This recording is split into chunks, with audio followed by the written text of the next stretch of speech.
Gaamaa jira. Jaalala si qayyamoo?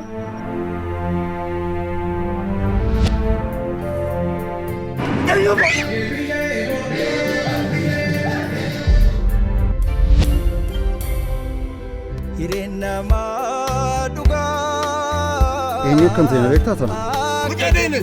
Keessa waan gaarii hojjettaniin beekta. Maalan mallee? Oduu keessanii gabadha keessan guuttachuu natti dhuftan. Hamleettiin maqaa abbaa kootii dhooftan tokkoon keessan iyyuu hin qabdanii. Ana nama biyya kanaa waa meeqa ta'e nama biyya kanaa waa meeqa hojjete moo? Na dorgeessan malee luka isi. Malaammaltummaa fi haalli babal'atee alseerummaa nama kana yeroo guddachaa deemu eessa turtan? Namni haqaaf dhaabatu tonoo baay'ateera ta'e.